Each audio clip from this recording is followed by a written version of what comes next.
Hey, everybody. Welcome to tonight's Late Night Happy Hour. Brian Kamenetsky and Andy Kamenetsky going full quad box today. Very excited to welcome in Andy Liu and Sam Esfandiari from the Light Years podcast on the Blue Wire Network. It is a ton of fun. It's a great Warriors / sort of, Bay Area sports thing. And these guys, not afraid to say stuff, and so we're really excited to have them on our show. We got a few fun things planned, and I think it's particularly good, guys, that we have you join us on a night where the Lakers lose in Detroit to the moribund Pistons, and the Warriors lost their 73rd game of the year. It seems like by 20. They only lose by 20 or more. And that happened. So perfect timing. Thanks, guys. Post game chat, by the way, says I'm in here between here staring at my dog going. Quinn Better Soaks hyped up for this philosophical discussion. Been boning up on my Aristotle and Socratic method. So we've got the goods coming in. Yeah. Well, Quinn, by the way, is a big time Warriors fan. So I imagine he's actually quite familiar with both of your work, gentlemen. I'm glad you call it work. Yeah, I'm glad you call it work. I really like that. That is the amount of respect I do not deserve, but I love. I'm going to take all of it. Feels great.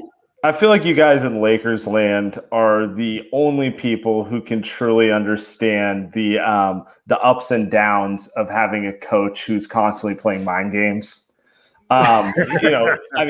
Steve Kerr will always talk about how Popovich and Phil Jackson are kind of his mentors, two great mentors, right? But he's definitely he tends to side more Phil with the press conference and kind of the overall ethos and strategy he goes with, and it could be fun when you're good.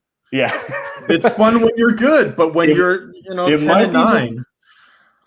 Well, go ahead, Ada, because I think I know where you wanted to start with this. So go ahead. Yeah, let's get into this because the last few pods, and by few I mean this season, you got the last 12 or 13, 10 to 50. Yeah, you guys have not been shy about your displeasure with the way Steve Kerr has been coaching both on and off the court. Pre and post game, probably practices as well in terms of the media sessions with you guys. Quinn Better, welcome to the Steve Kerr Slander Hour with Sam and Andy. Okay, where would you say? We'll start with Sam, then go to Andy. Where would you say your discontent with Steve Kerr lies right now in terms of his approach to the season, and the way he's running everything right now? So it's kind of a stubbornness, and it's a disconnect with the roster. And we can, Brian and I talked about it before we got on here, but Kelly Oubre has been a little bit of a roller coaster for the Warriors this season, right?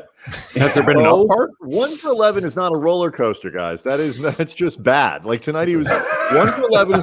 The roller coaster is I guess last night he didn't miss a shot, but you're right. 7 for 9. Pick a goddamn lane. Because Andy hates when I talk about this. He was one of my keepers this year. I have a lot of emotional investments. Nobody cares. Andy cares. Andy Liu cares. Look at that face. Look at the face Andy made when I mentioned that. I gotta say, you almost you deserve it. Yeah, you deserve that for keeping Kelly Oubre. My goodness. Oh. No, as an 8th rounder. In the 8th round of a 14-team league, keeping Kelly Oubre seemed like a no-brainer. He was the 50-something ranked person in the league last year. 3. Oh, we get 3. Okay, so I played 18th round value is what he's at now. I didn't know that at the time, Andy. Hey, now it's Steve Kerr's fault, Sam. Okay, tell him why it's Steve Kerr's fault. I feel like I just got jumped into Warriors fandom. Andy accepted me as one of them.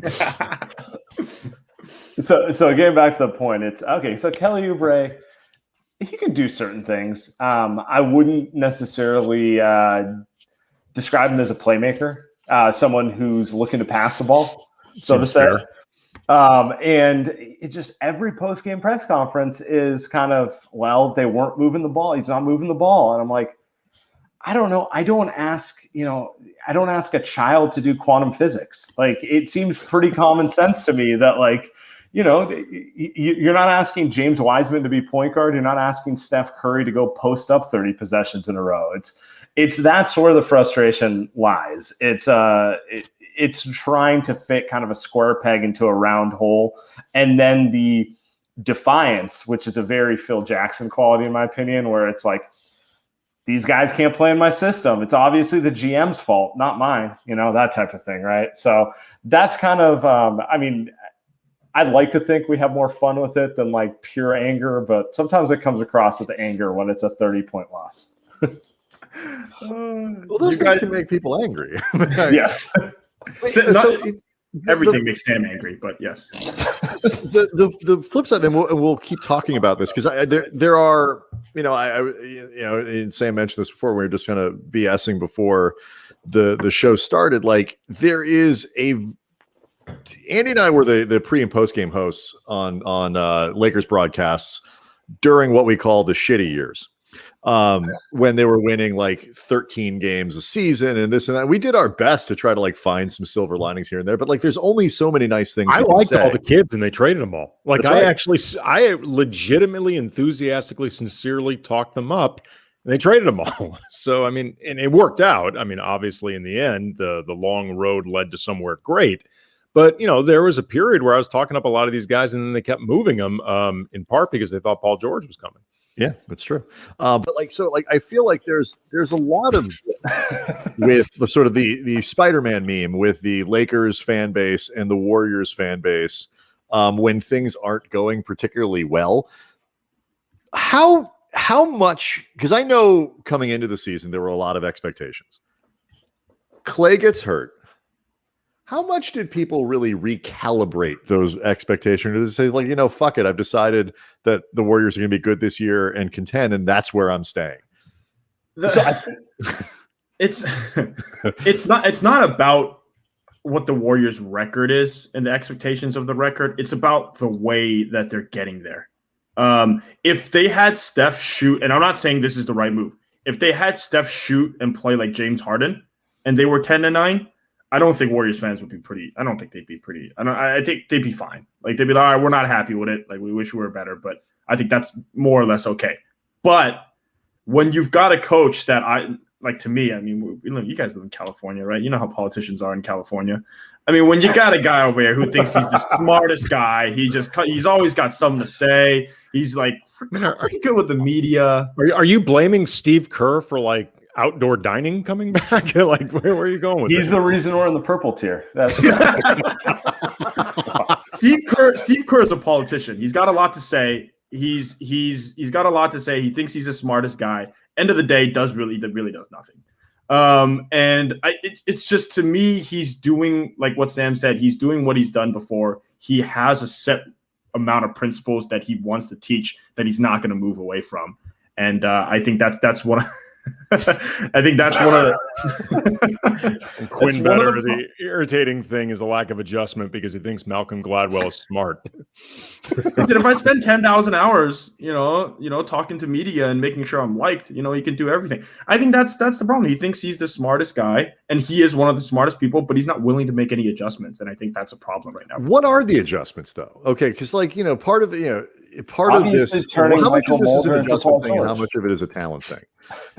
It is a talent thing. I actually think if we want to take it back a level, Steph is probably the first or second most popular athlete in various sports in my lifetime. I'm in my mid-30s. The only player I can think of who like had more reverence than him might be like Joe Montana. That's like the level of love he has here. And you guys are obviously in LA. Like the closest comparison I can have is like Kobe Bryant in the middle of his playing career.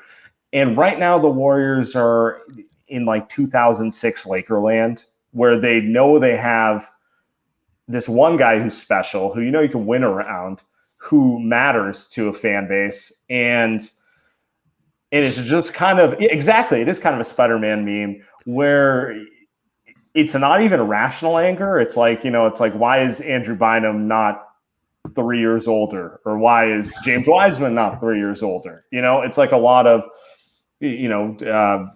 Brad Wanamaker might as well be Smush Parker, something like that. Like some of it is frustration there. And then the other part of it is also, to what Andy's saying, is you see these games where they look a lot better than what we're seeing on like tonight. Like they're just such a whiplash team. They beat the Lakers, and then they look like the worst team in the league versus the Phoenix Suns.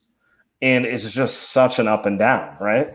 And those first few games were just catastrophic. I mean, it looked like the Warriors might not win 5 games this season after those first couple. I mean, and since they're, what are they, 3 or 4 games over 500 since the first couple? Right. And that's not terrible, right? I was gonna say the funny thing is 10-9 is like kind of about what you were hoping for, right? So, I think the biggest thing is to like at least try to make some changes. I don't think people care if it works or not. What are the changes though that you're looking to see specifically? Like at least try to put some shooting around guys. Like there's no reason for some of these younger, like there's no reason for Jordan Poole to be playing basketball in an NBA jersey. Right, like that was obvious from last year. He shot poorly. But like Damian Lee, like he's not the best player. Like he's not the best player, but at least he can shoot. Right, Kelly Oubre, like we understand he's also not the best player, but he's also not putting in the situation to succeed. Why does Kelly Oubre have to be the one that has to decide how to make a back cut? Look at the guy. I don't think he really knows what's happening on the basketball court half the times. So like, let him just stand in the corner and shoot threes. Like there has to be some type of let's make life easier. Where do you think dunk the ball and do push-ups and kisses to the crowd? Like just why make it so hard? Then I guess maybe that really gets to the question at hand, like the idea of why make it so hard. Because like the idea of putting shooting around these guys, particularly when you look at the way, the Warriors obviously won championships through defense. They won through great ball movement, really smart play, but they also won because they had a few guys who could shoot the shit out of the ball. So and we're like some of the greatest players in NBA history. Yeah, absolutely. But I'm just saying shooting was a big part of the equation. Like, they were not a team that locked, basically locked guys down to, 85 points a game and won, in spite of their inability to make outside shots. So if you were looking at Kerr's unwillingness to put more shooting around guys like Kerr, around the rest of these guys, despite whatever deficiencies might be there, that you take in exchange, what do you think is the reason that he would resist? Sam?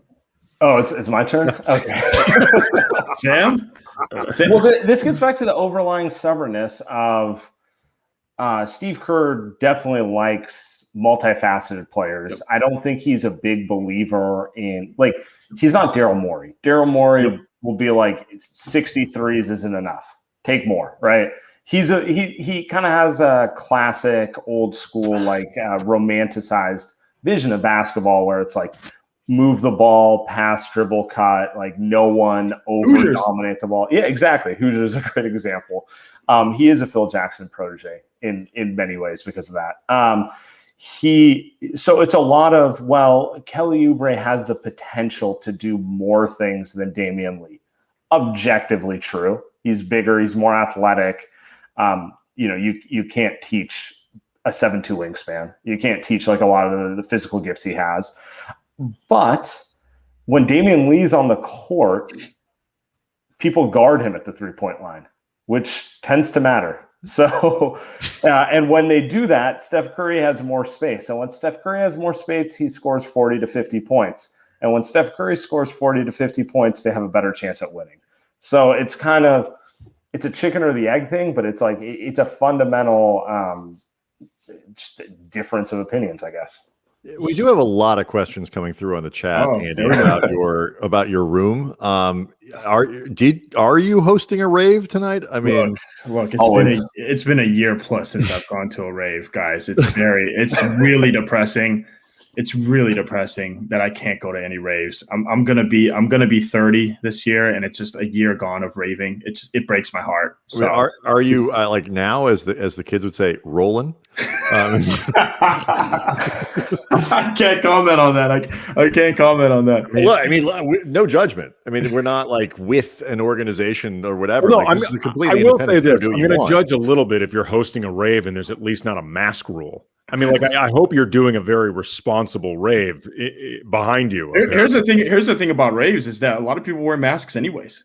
Like, that's the thing. They were wearing them anyway. You know, like that. It's and yeah. Tommy Gunn coming with the new Porter. Not the James Harden style ones. Those, those are different. Yeah. So I've drank less, but I think with the Steve stuff, it's that he's proven to be right. He used his system to build this team into a champion year one with his system. He also had the perfect amount of IQ and shooting to where it worked out. And I think you guys watched the Houston series with the KD Warriors and what happened there. The Warriors should have won those series in 5. It took 7 and 6 because Steve Kerr literally would say, you know what? We're going to wear this team down. We're going to keep playing the way we want to. And I just know that Harden and Paul and these guys just aren't going to be able to make it through game 6 and 7.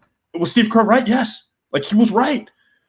But I think there's on the other side of that is, Steve, like, if you literally just run pick and roll, you guys are winning that series in 5. Like, there's like no other way around it. Like, that's just true. And I think that's kind of the stubbornness there, but he gets proven right. So now he gets to do whatever he wants. And all right, well, let me put this forward and tell me what you think. If in theory, like 10-9, like Sam was saying, is about what you'd expect, because there's a tie in here to the Lakers too that I think is interesting. Like, if 10-9 is about what you would expect, and you could play Damian Lee more and Kelly Oubre less, which I have mixed feelings about, because nobody cares, Brian. Andy cares. I think he sympathizes. And so, but the flip side, and that'll keep you around 10-9. It'll, for the rest of the year. Sure. You're an 8 seed or a 9 seed, you get to the play-in and whatever, and then you're done.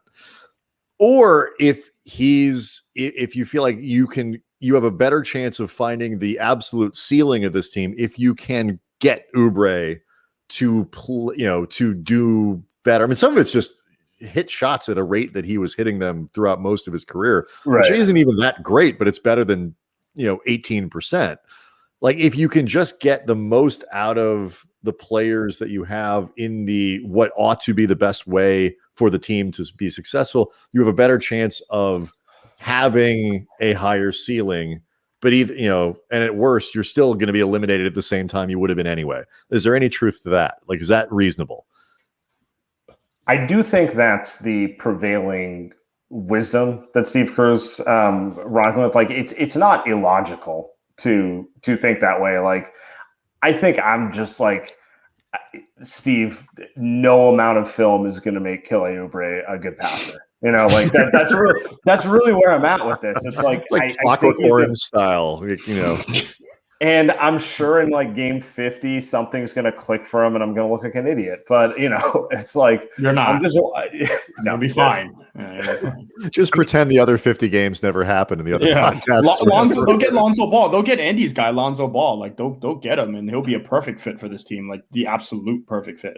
Yeah, I heard you guys actually talking about some of the rumor mill stuff with Lonzo and I guess JJ Redick also being connected or semi-connected to the Warriors. Would you be interested in bringing in either one / both of those guys? And in terms of smaller trades, but also larger trades, like a guy like Bradley Beal, how much do you think this team? Okay.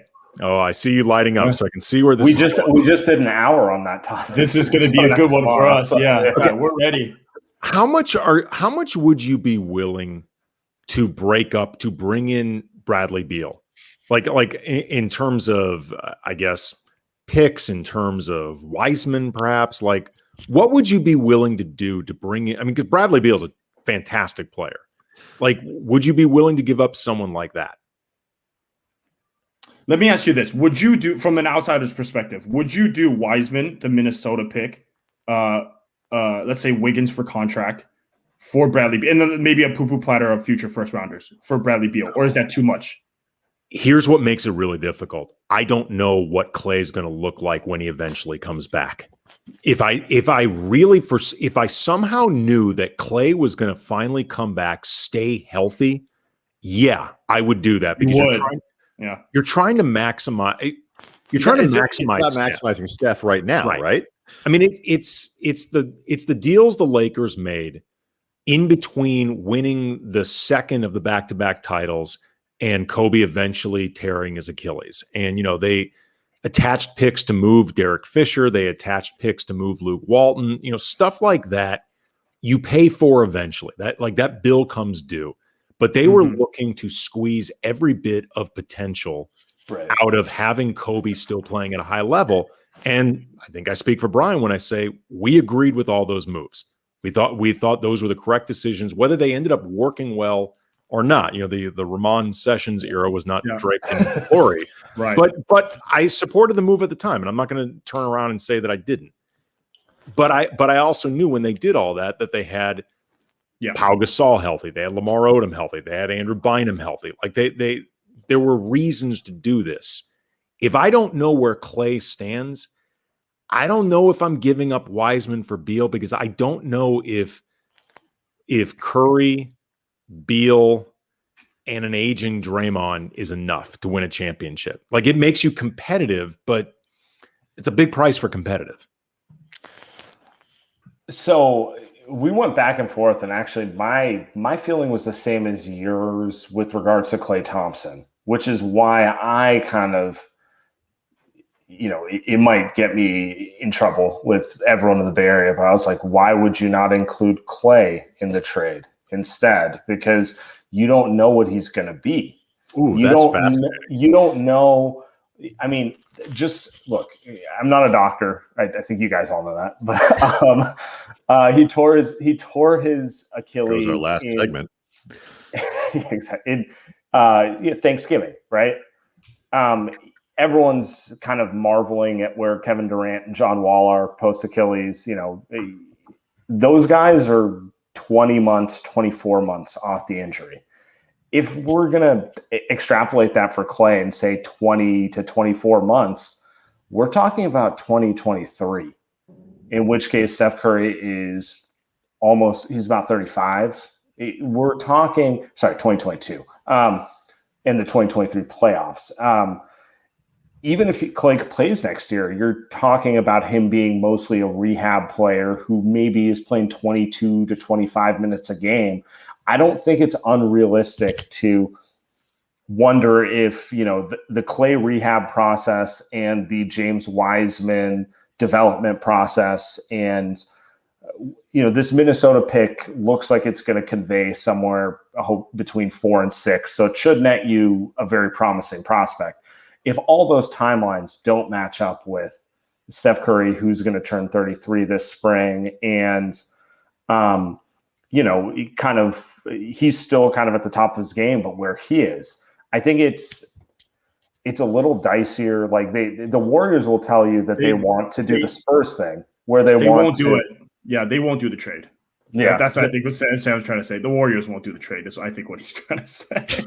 I'm just dancing around it. The Warriors won't do it. I think they want to be. They don't want to be the Lakers, or at least they want the Lakers flash. They want they want Giannis to be like, I want to go to Golden State. I would recommend being the Lakers. Like being the Trust Lakers. Me, getting LeBron just because you're in LA, like that's a good living. You know what I mean? And then there are worse fates than ending up that franchise.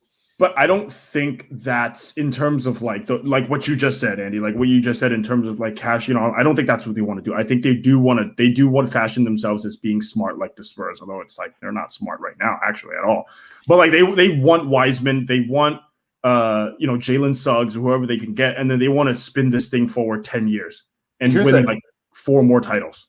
Here's the bigger thing. I don't think that the impression I get is I don't think they think Bradley Beal's good enough. I think they may be stuck doing so you know how like the Boston Celtics were rumored to get every player under the sun in the trade market, Anthony Davis most famously. Mm-hmm. And they're kind of they were kind of gun shy pulling those trades off, right? And maybe it works out for them because Jason Tatum and Jaylen Brown look really good and they look promising in that capacity. But like they were unwilling to give those players up unless they got like the perfect star committed. That's it. That's kind of how I feel like the Warriors are. Like I think Bradley Beal is phenomenal. I think more highly of him than Andy does. And I would do that because I actually think Steph and Bradley Beal is like a very good starting point. And if you can't build a contender around it, that would be a nightmare. Yeah, I mean, literally, if you can't find a big man who's willing to play with those, that's more of an indictment on your front office than those two players, right? I think that they will be so protective with Wiseman and the pick and everything that it's kind of like, well, yes, if Giannis wants to come, we'll do it. If Kawhi Leonard demands out, we'll do it. But like Embiid, yep. Yeah, but it's like they're not just willing to do it for Bradley Beal, which means I think they're probably going to end up with James Wiseman. We're going to end up sitting here and hopefully he ends up being good. I think Steve Kerr is walking through that door and saying we're not doing it for Bradley Beal. Like he doesn't play enough defense. He's not the type of player that he wants as an end game playoff 16 game player. I think he's not doing that. And as much as Steve Kerr likes to say he doesn't have any power, guys, Steve Kerr has all the power in that organization. Yeah, but like this comment, from Eric's 21069. Is that a zip code up there? I'm just guessing. I don't know. I think this gets to a lot of it. Like what the Lakers have in a LeBron that just doesn't seem like he's ever going to decline, like ever. Like we're going to be talking about him playing with Bronny the Fourth before he's finally done playing anywhere. I'm convinced he's motivated to play longer than Tom Brady. Like that's really where this is going. It's like who's going to be the first one to decline. I put my money on LeBron, but like it screws everybody else's plans up because you get a declining LeBron, and is Anthony Davis good enough to really truly carry an organization in that way? They won't have picks. They can't. So there's going to be a window here if we can just hang in. And now you look at it, and if your own organization has questions about themselves, and Andy pointed them out, you guys pointed them out, like you don't know what Klay's going to be. Draymond can't do what he used to do for an entire season. Maybe he can crank it up in the playoffs, but the calculus on trading that Minnesota pick and Wiseman, who I think is playing pretty well. He seems, he played 3 college games. That is a really hard choice. And it's almost, in my mind, entirely because LeBron is a freak.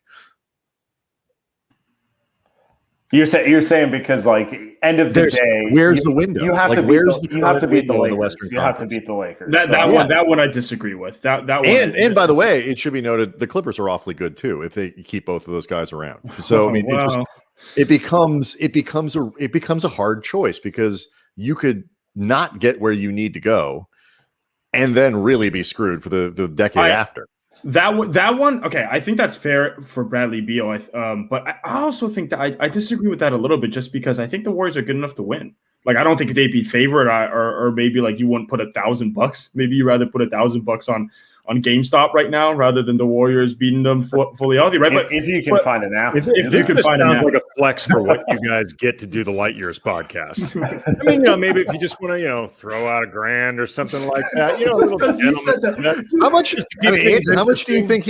How much do you think Andy paid for that light machine behind him? It was $10 a light bulb. Come on, worth it. There's 1,000 light bulbs in it. That was sponsor provided. He didn't pay that. My work pays for it. Oh, Light Years podcast. Yeah, there you go. Light Years doesn't work as well now that the Warriors are one of the team that doesn't value shooting when the rest of the NBA does. It didn't say which direction. Light Years can go in either direction. It didn't work as well, but I don't think of the Lakers as this they're not the 16-17 Warriors. So I think if you are the Warriors, I think Yeah, I mean, even if Klay was healthy this season, which they thought he was going to be, right? Like the Warriors weren't going to be favored to win at all, but they have a shot at it, and that's kind of all you want. So I don't know if that stops you. Also, like a lot of the Steph prime, I was looking at the comments here, a lot of people asking about like wasting a year of Steph's prime, and that's what you guys mentioned with the Kobe stuff. That's what the Lakers did right. Okay, that actually, but I want to ask about that because there's a comparison point, and it's not apples to apples. It's not perfect, but I think it's close enough. Kobe post Shaq played a couple years when Phil came back. The Kwame Smush years. I almost said the Swame years, but the Kwame years. It's not a bad way. Actually, that's not a terrible shorthand. Did Kobe had to just play out of his skull to get that team into the first round of the playoffs. They lost, demanded a trade. Lakers didn't do it. And then Andrew Bynum ended up way ahead of anybody's schedule. And even before anybody expected it. And that at that point, even before the Lakers brought in Powell, and that trade happened after Bynum got hurt. And I would like to think that if that was actually on the table, the Lakers would have done it either way. But regardless, though, Kobe even said before Bynum got hurt, but before they had Powell, that he thought they actually were a championship team. Like they had the pieces there with him and Bynum and Lamar Odom as their big three, and the rest of the guys actually playing really well. They're in first place in the West. Right. They were in first place. I thought about that. Yeah. When Bynum got hurt, they were in first place. A lot of people forget about that. And that was because Bynum took that leap that nobody expected. Right. Do you think it's possible for Wiseman to make that type of leap to where he could basically get on everybody's calendar and everybody's schedule? So wasn't that year 3 for Bynum? That was year 3. Although he was, he's straight out of high school. Which is Wiseman might as well be straight out of middle school, actually. Wiseman. So, I don't think that's impossible. I actually think that's what the Warriors are thinking. I think that's why Andy and I both kind of think it's less likely they'll make the big, the Bradley Beal type of trade, because I think they feel, I don't want to say bet so much on your culture, but it's like almost an arrogance to be like, well, yeah, look how good this kid is now. Give him 2 years in our system and he's going to be better than Anthony Davis, or like some sort of like platitude like that. Right. I think that's all possible. That's all possible. It just feels like, because the major difference between the analogy you're making was, if I believe Kobe was in his late 20s. He was in his late 20s. Like I said, it's not perfect, but it's basically the same dilemma. I feel like there's a little less. There's always pressure with a player of that caliber, period. But Steph Curry's turning 33 in a month. So 33 just feels way closer to the end, even though he's a late bloomer. His game's less based on athleticism, all those factors than, let's say, 28. But it still feels like, are we really going to wait till he's 35, 36 before we, try to run this thing back again? Does he have any kids that he wants to play professionally with? Cannon's that might help. Cannon's 2 years old. So, if he wants to do, he's 50 something. But I do think, you look at Russell Westbrook, he's just about done, right? And his game's based on athleticism, his game's his injuries and things like that. And he's, what is he? Somebody, I don't know his age. Somebody's going to have to help me out here. I'll look it up. He's actually younger than Steph. What's that? He's not as old as you think. He's younger than Steph by a few months, but I thought he was 31. I want to see. He's 32. 32. So he's about ish the same. And I think that's the thing with Steph. Look, he's not LeBron is once in a lifetime probably athlete. He's probably going to play till he's 40, right, and still be damn near the MVP this season. And Steph's not going to be like that, but I think he's on that path where he could be very, very good for the next 3 years. And I guess the problem is do you think that's great? I hadn't thought about the Bynum thing. That do they think that Wiseman becomes that guy? Because if he does, then Wiseman's the best player on a team that wins a championship. But you also you brought up an interesting question though about the idea, Sam, of where Steph Curry is. He's going to be 35, or that he's 33 now, and if he's closer to the end, then it raises the philosophical question of: are you actually wasting his prime? If so, like how much of his prime are you actually wasting? How much of Steph Curry? Because that dictates a lot of decisions that you would make. There's obviously going to be fan pressure, and there's obviously going to be, the cachet that Steph has rightly built up in the organization, and that's something you're going to have to deal with. But there's also really just the question of how much of Steph is left, like playing at a level where he could be the focal point of a championship team, because that would answer a lot of what you're trying to figure out. Let me ask you guys this. You've watched enough of the Warriors this year. How does he look physically to you relative to what you've seen? I've seen bits and pieces of 5, 6, 7 games or whatever. He looks like Steph Curry to me. Okay. I don't see a lot of difference. It's hard to tell because it's a lot easier to look like Steph, like vintage Steph, when you're playing next to, a healthy Klay, prime Draymond, and Durant, and it's a lot harder to do it when Kelly Oubre is standing near you. So from my perspective, he looks like Steph, but the other part of this, and this is the next question I want to ask you, because again, it gets to the luxury of having somebody like LeBron who just doesn't seem to be declining at all. After next season, do you want to pay him $40 million a year? Like, what is it going to cost to sign? And you talked, Sam, about how valuable he is in the to that fan base. Do you want to max him out again for 3 or 4 years? And like, how does that work? I like the Lakers stuff because Steph is like, they pay Kobe, and then like there's no way in hell they're not. Now Lacob he asked him for a pay cut. Funny story last time before he signed the last max, and Steph said, "What are you talking about? Like, get the hell out of here, right?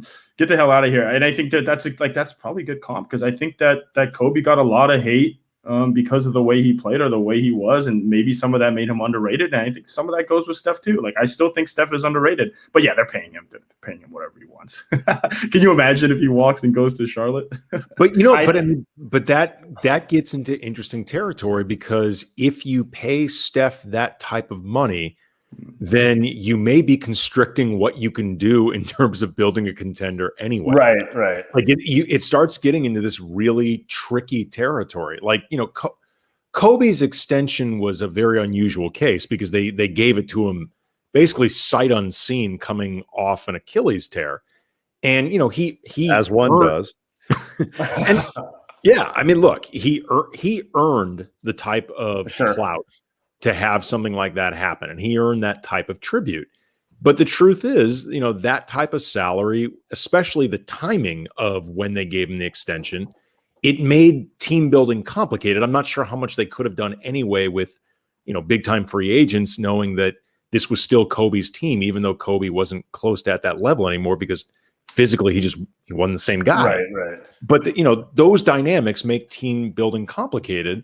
And the type of money that it could be required to keep Steph could get in the way of maximizing however much you think is still left with him.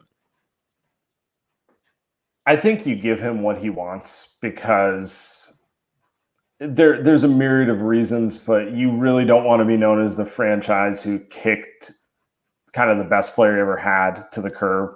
Like, even if it's a quote unquote bad business decision, like, I don't think the Lakers regret the extension they gave Kobe. Not in the slightest. No, they do not. And that's pretty much your worst case scenario. You pay Steph Curry, he physically drops off, and like literally only the fans who want to watch him for nostalgia are happy that he's there. That's your worst case scenario.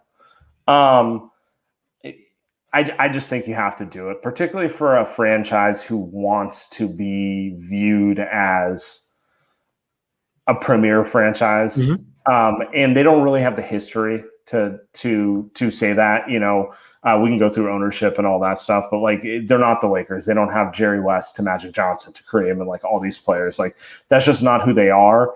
They need to quote unquote do right by their first big megastar.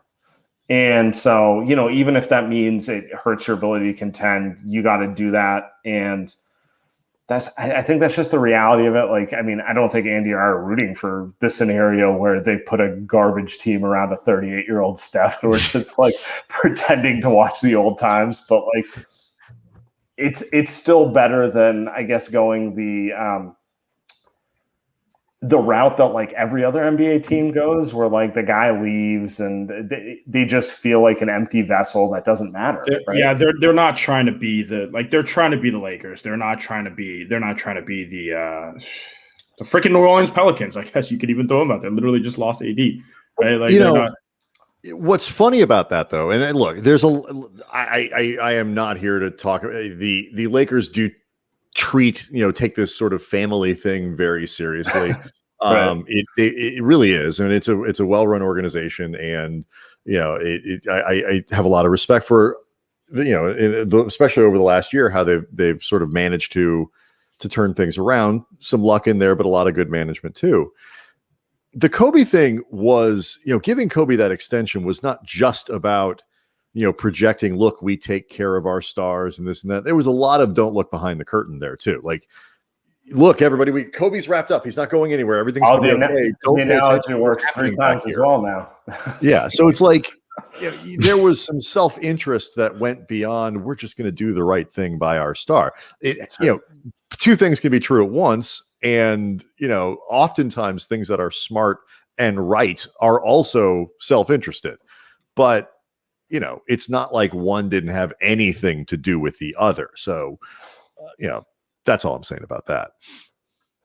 And that might tie in with the Warriors, whose front office is increasingly filled with family members of the owner. So, but I don't understand. I just don't understand why Joe Lacob's great. Like he brought on the right people.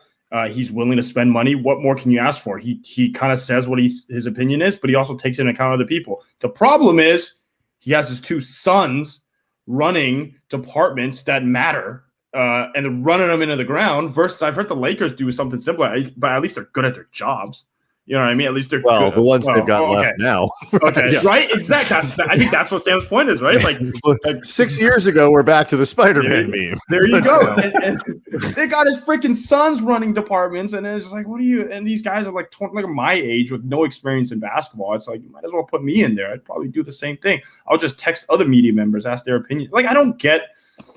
All right, I'm going to do it. But like, I just don't. I don't. I said too much. About stocks? No, I said too much. They're not qualified. Okay, speaking of Joe Lacob and the front office, I wanted to ask you guys, because this is something the Warriors have not done in a long time. How much do you trust the front office to be able to develop Wiseman? Because they have not been in a situation where they've had, I mean, he's like the first top 5 pick they've had in almost 20 years. Yeah. I mean, they drafted Steph 7th overall, but I don't think they. And that was a previous. You guys are 2 years behind every conversation we've had for the last 5 years. Yeah, but like, I don't think they thought of it. Does that mean we get LeBron in 2 years? Yeah, it might. So Giannis is coming. Okay. In LA, we spent like 4 years being 3 years behind every conversation you had about being good. So yeah, these things are in cycles, man.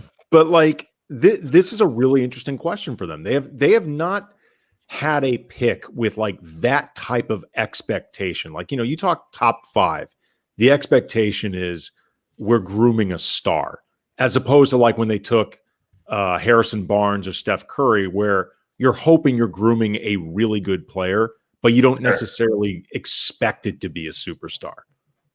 No, it's a good point, because the first draft that this ownership group had was Klay Thompson. The second draft was Harrison Barnes and Draymond Green, and we know where it goes from there. And now it's, I don't know, I guess is the best way to put it, because even in those cases, Klay was the 11th pick. Draymond was the 35th pick.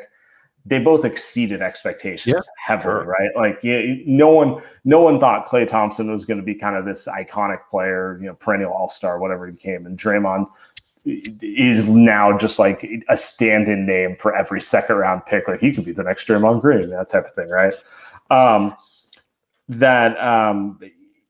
I don't know. I just don't know, because they've also turned over a lot of people in the organization, right? Like, obviously Steve Kerr and Bob Myers are the faces of everything they do, and Joe Lacob. Mm-hmm. But like, it's kind of been a whirlwind. Like, you know, they took over the organization, they get good, then they get great, and they become like this kind of standard. And they haven't had to kind of do any of the, I guess, things that every other organization has to do with development. And like now, I don't know is I guess where I'm going with it. I don't know. Like, do I trust them? I don't know. Maybe not. You know, Wiseman plays a good game, I trust him. Wiseman plays a bad game, I want everyone fired. That's kind of how I feel. So. As long as you're being fair. Yeah. Oh my goodness. Yeah, I'm with you. I think Sam's look, the developmental staff is something that we were very concerned about. Very concerned about. You know what would be nice right now? Talon Horton Tucker. I don't even know if he's good or not. But like, he'd probably be playing 18 minutes a game on this team because the Warriors can't develop anyone. I started this thing saying, like, I wish Damian Lee played more minutes. Guys, you know that Kevon Looney is the one guy that they've developed this whole time. And he's fine, right? He's fine. He's fine. Like, he's solid. Solid. He's good. Like, he's good. Like, does he count? Does like Pascal count?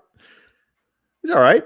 We just don't know if he's good or not. Yeah, like he had a fun game tonight, right? But it's like he's kind of a gimmicky small ball five, right? So it's like, how long is that going to last? He's not Montrezl Harrell. At least Montrezl Harrell is big, and he gets down the floor. So he did have his best game against the Lakers. I'll give him that. Well, the Lakers were drunk, I think, like that game. I think they were just, I don't know what their problem was. Like, LeBron does take every possible opportunity to remind the media just how much fucking wine he drinks all the time. Yeah, what is with that? I have a new theory that he is trying to be the goat of functioning alcoholics. Like he's just he's conquered everything in basketball. Now he wants to show everybody how much he can drink. Like, either that or to cry for help. Like, I mean, he's got his shit together so well. Like, you may not realize, like, guys, I'm telling you, all I do is drink. This is his next way to take on MJ, because like we all know the Michael Jordan stories. He's like, guys, I can do that too. I can be hungover and dominate too. Yeah. Like 7 years from now, we're going to find out the game he had in Cleveland the other night. He had 7. Oh God, come on, Quinn. He had like 14 bottles of Cabernet before lighting up the Cavs for 46 the other night. It's like, that's what we're going to find out. That's true though. Griffin Woodley, year 18. Griffin Woodley, I think, summarizes as well. Year 18, functioning alcoholic, #MVP, crown emoji. I mean, that's a strong case. I was the best player in the league, drunk the whole time. Top that. I thought that was MJ's thing. Yeah, I thought that was. But to be clear, I'm not actually accusing him of being an alcoholic. Oh. I'm just saying that, like, we've all had an extra glass during the pandemic. Look, I mean, you know, if I could afford to drink the kind of wine that he could drink, I'd be drinking wine all the time too. Like, he's not drinking what I'm drinking. I will say it is funny watching the Lakers, because it does seem like LeBron, like AD's coasting, but like LeBron's like, I'm going to play every game. I'm going to play every game. You know what? He is coasting. Andy and I talk about this all the time. It is the most remarkable thing I've ever seen, where he is able to calibrate the exact amount of energy, like his for like energy expended to return on that energy is like 1 billion. There is no wasted anything in there. It's unbelievable. I couldn't help it. Okay. Do either of you need to just have like a couple minutes on GameStop or Robinhood? Because I know there's been a lot going on. Yeah, because we have a game to play with you at the end that probably is just going to make you mad. Oh man, I will say the pandemic has we're going on this is year 2 now, so almost year 2. This is the end of year 1. It seems like.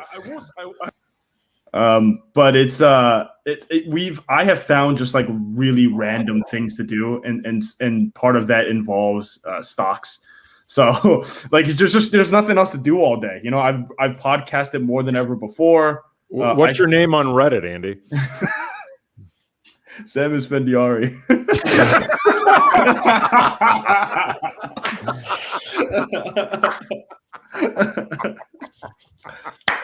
Oh, Sam is look at Sam's face. He's just like, nope. I'll let you roll with it. Actually, that's better.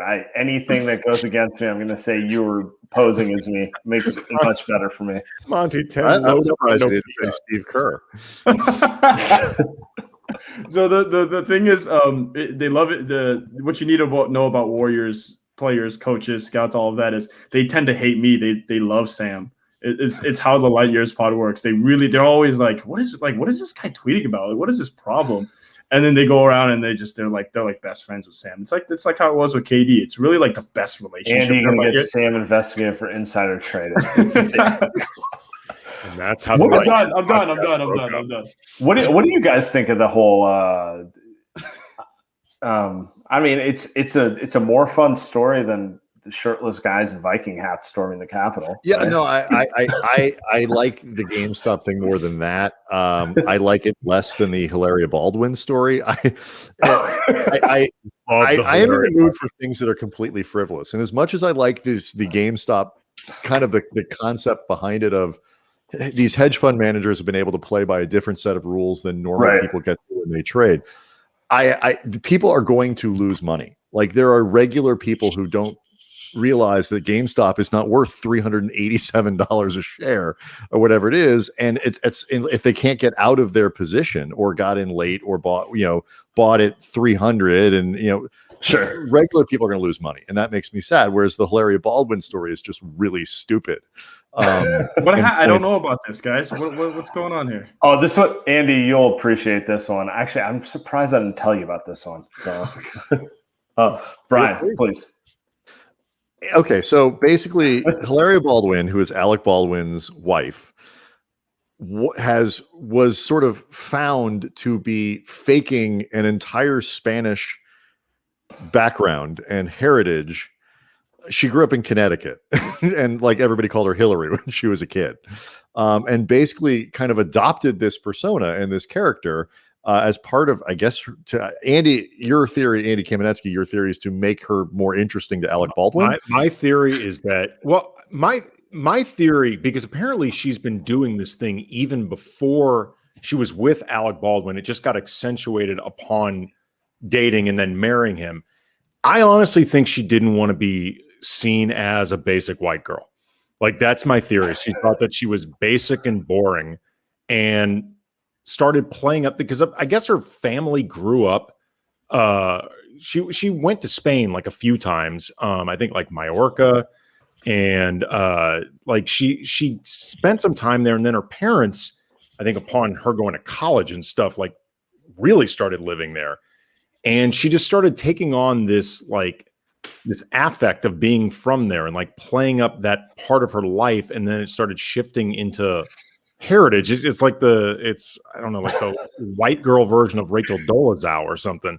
But and then that's actually the best way to put it. Yeah. And then she ended up, she had this persona as like this Instagram yoga instructor who, part of what made her finger quotes interesting was, that also she's from Spain and blah, blah, blah. And eventually, like, all these internet detectives started just doing some work and be like, what are you talking about? Like, you're from Connecticut. Like, we knew this woman, and it's all gone sideways now. And Alec Baldwin is, of course, gone off on the media. And now I think he's off social media because he's tired of the cesspool that it is, which he's correct about that. That is true. It's not for the reason he's saying it's a cesspool. He's not wrong. He just different reasons. But anyway, it's a crazy story. Hilarious. My only take is that this is a sophisticated new level of gentrification that I have never.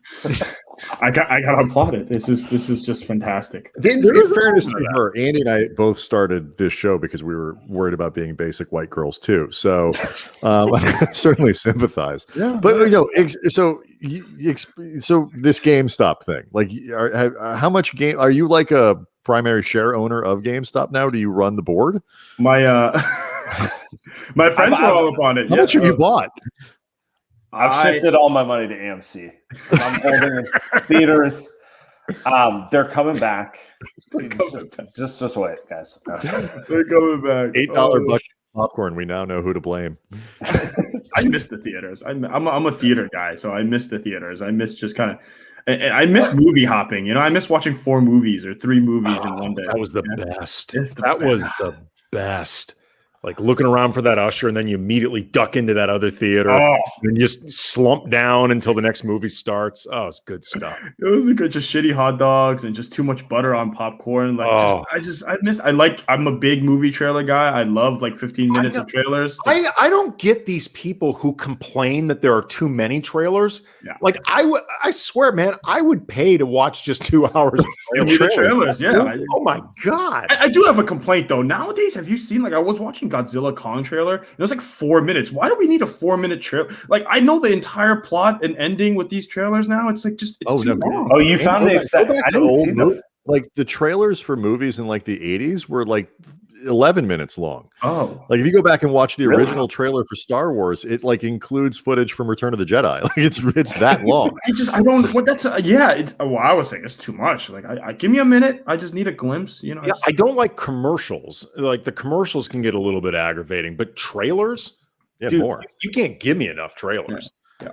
Like I feel like I'm getting like $2 worth of free movie from the trailer. Like I feel like the more trailers you give me, the more I'm sticking it to the man.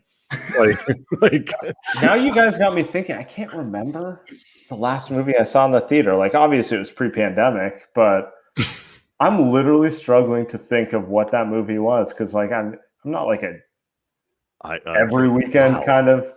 That is a movie great theater guy, that's a but great like I do kind of make a point. Wow, what is the last movie? I I'm think putting that out on a poll right now. I'm curious is it like if how many people actually remember what the last movie they saw was in a theater. Avengers Endgame, yeah, it's a good one. We all saw that, I'm sure. I think the last movie that I saw in the theater was that movie Pain and Gain, Pain and Glory. I'm sorry, Pain and Gain was the Mark Wahlberg Rock Michael Bay extravaganza. Pain and Glory, it's the movie that Antonio Banderas was nominated 97 for Best Actor last year. Jeez, I think that it's really good. Pain and Glory is really good. Wow. But like I saw that, I want to say maybe like late January of 2020 in the theater or maybe early February, something like that. That might be the last. Mine might have been Once Upon a Time in Hollywood. Like I definitely saw that in theaters. I remember it very distinctly. And that was like right on the cusp of it's a good movie. It was a good movie. It's a good movie. But it's right on the cusp of the pandemic. I'm trying to remember if I saw anything after Tenet.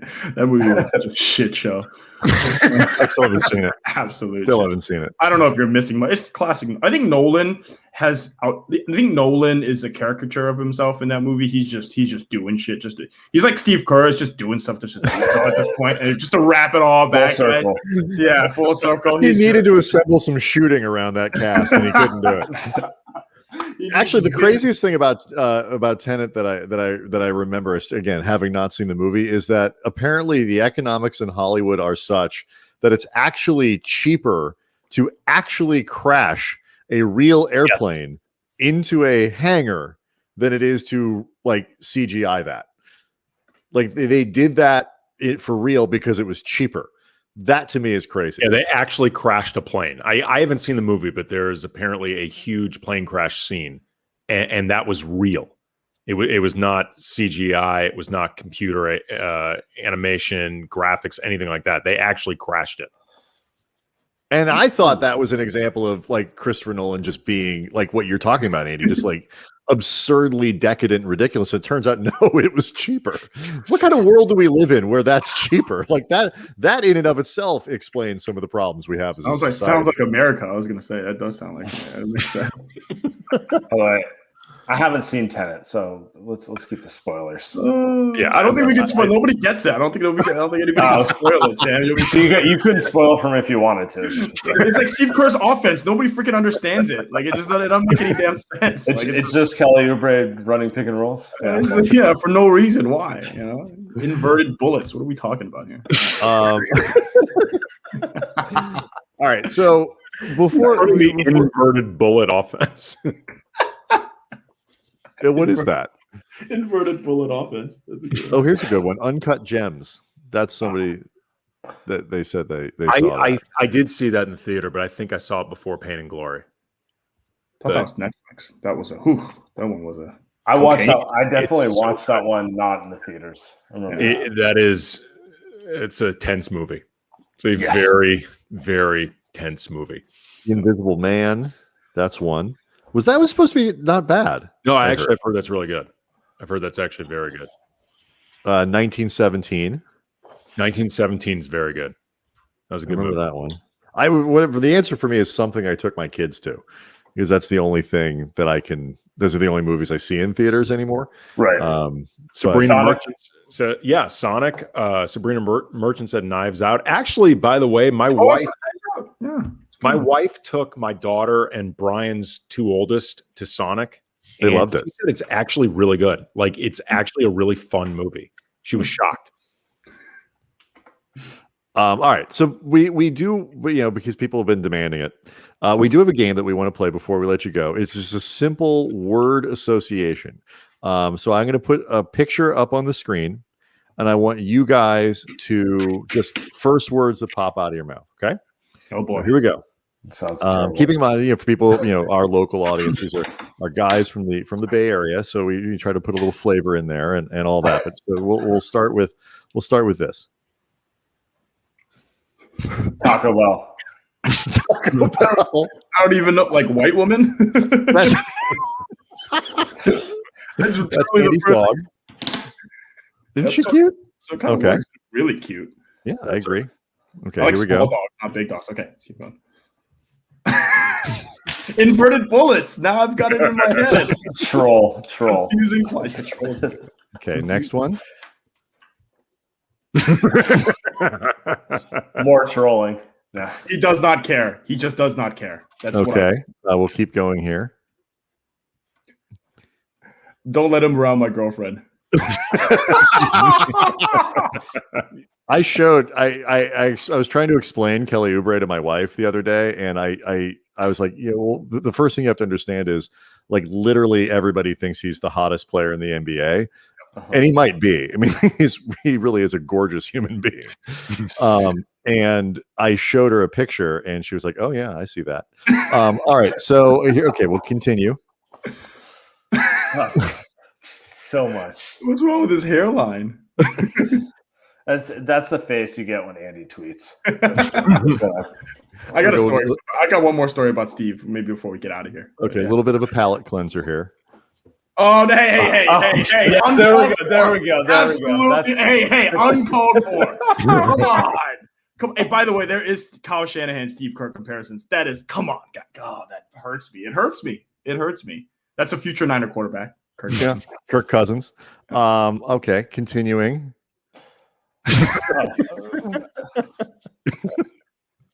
And then one of these.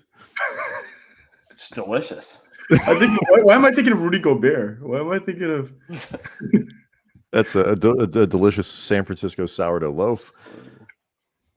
Oh, that's cute. Yeah, that's another one. And then last one. Back to our guy, huh? Our guy Steve. Somebody already ruined the story. Actually, Margot, when she sees Andy's tweets, Steve Kerr's wife not happy with me. Always in my mentions about with my Steve Kerr slander. She actually unfollowed me. It was a sad day. Like, really? She actually is tweeting you back? Yes. Yeah. Yes, she has. I think she had a few too many glasses of wine and did not enjoy the Steve Kerr slander that I was tossing. She was in Hilaria mode. Okay, so tell us your last Steve Kerr story. Well, that was it. That was it. Okay. It was just doing that. There's somebody that said it. So yeah, I was gonna do a whole thing, but somebody had said it. So thanks, Margot. Steve Kerr says he's not on social media, but just another case of lying. Because he is like Kevin Durant and like all other human beings. They are always on social media. The only encounter I've ever had with an NBA player's wife was Steve Blake's wife on Twitter, and she's lovely. She's really, really nice. Like, she seems like she's just almost like just chronically nice. She's very. When she used to be active on Twitter, she was just like this perennial sunshine of positivity. But she's the only, to the best of my recollection. Did you ever meet her, Andy? Actually, I think I did at a game. No, I meant Andy Liu because I was wondering who that might change. By the way, also Steve Blake, legendary warrior. Right. I mean, he was. Yes. There is some overlap there. Legendary warrior. No, I never met. 15 games, maybe 20. And I hope to never. Do you remember who? Do you remember who you guys moved to get Steve Blake? Oh, Kent Bazemore. Yes, yeah. And also one. What's his name? There was another. Kent Bazemore is the only one who actually played for you guys. Kent Bazemore, and then also Marshawn Brooks, I think. Oh, that's I liked him. He was a scorer. He was a scorer. Yeah, they need him right now off the bench. Get that guy back in here, huh? Available. didn't shooter. Yeah, give me Jordan. Last question before we let you go, because we promised you, but like we have a quarterback problem. We believe in LA with Jared Goff. Oh, you know what? Actually, he follows me on Twitter, by the way. I cut you Jared off. Goff does? Funny story. I don't know why. Huge Warrior fan. He is a big Warriors fan. Yeah. Well, there you go. Does he like you, or does he like Sam better too? Nah, he likes Andy more. Doesn't follow me. Who knows? But sorry, I cut you off there. So we brought the Kirk Cousins picture up on purpose, obviously, because that is sort of a running joke on your show, or maybe it's not a joke. What is the deal with Jimmy and that team? Because like if they don't get hurt, like that's a good team. Like that, you can't play with those quarterbacks and expect anything good. But where does San Francisco stand on the future of handsome quarterback Jimmy Garoppolo? They messed up. They should have gotten Tom Brady. And apparently, like maybe that deal was already done, but they just ended up not doing it. They wanted Jimmy. I think they're doing their best to get an upgrade. Like. It's kind of like the Goff situation, right? I was going to say it's very Jimmy similar. Maybe is a little better than Goff. I don't know. Maybe they're about the same. They're guys like if they're put in a good situation, they'll make the nice play. But if you need them to win a game, you probably don't want either of those guys. Interesting. One of the questions I wanted to get into with Garoppolo is there are times when I watch him where I think, okay, he looks like he could be a good quarterback, and then there are other times where I watch him, I go like he would be lucky to be serviceable. Like I can't decide what he is when I've seen him, and in part it's because he can never stay. We're back here. Both he and Oubre just get by on looks. Okay. I have this take. Jimmy Garoppolo is a gunslinger. He needs to go out there and he just needs to chuck it and make plays. Kyle Shanahan is like Steve Kerr. He has a system, and if you don't follow his system, then he starts handing the ball off 30 times. He throws one bad pick, he's handing the ball off. And I think that's messed with Jimmy G's confidence a little bit. But I also don't think he's that guy. He is really good looking, though. Yes. I mean, who's more universally considered good looking across the city, him or Oubre? Well, Jimmy's depends which neighborhood you're in. No. Well, it probably does. I mean, actually, the marina. Jimmy G kills the marina, but Jimmy G's a quarterback of an NFL team. You know what I mean? He's probably just more famous. He's also had more time to lay down roots and such. Right. Andy and I will not bore you with our theory that you cannot be, generally speaking, a successful NFL quarterback without being handsome. But it's true. It is true. We've really thought this over. There are some exceptions, like frat boy exceptions, like Ben Roethlisberger and whatever. But generally speaking, you don't win if your quarterback is ugly. Well, Kirk Cousins, they've won. Well, they don't really win, so. I didn't say you can't win a game, and he's not hideous. I mean, look at the guy. Right. He is pretty good looking. Yeah, there's nothing wrong with Kirk Cousins aesthetically. You might have. We've gotten votes for either Manning. Maybe they're the exception. But like for the most part, quarterbacks like maybe the most front-facing position in all of sports. Not ugly. You don't get many that frankly aren't just pretty good looking. I mean, it makes sense. They're probably like the BMOCs, all the time. Yeah, I was gonna say like the most defining quarterback quality is like it takes you back to high school with like that is the coolest guy. That is at all times the coolest guy. But like you get that respect though in the huddle because like you will be taken more seriously. Like I do love him. They do love Jimmy. Generally speaking, I think better. They're lost in his eyes. I mean, half the time I bet they don't even know what the play is. For Lawrence, he's got the world's longest face. I don't think I've ever seen him not smiling. Like every photo I've ever seen of Trevor Lawrence, I'm like, damn, sunshine.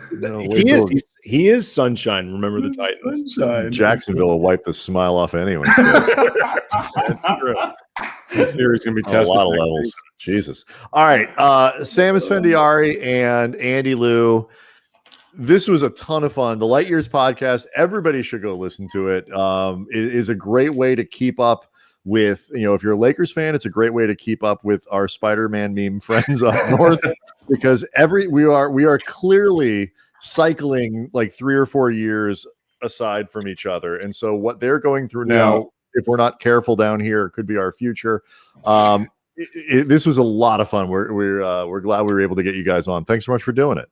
Absolutely. Great time, guys. I appreciate you guys, man. We'll come on anytime. Be careful. Be careful with that. Tomorrow we are in Nikias Duncan from Basketball News is going to join us. He does some spectacular work. Monday, Meta World Peace is going to be here. So a lot of good shows coming up. Sam's already out. He's like, it's 11 o'clock. I'm done.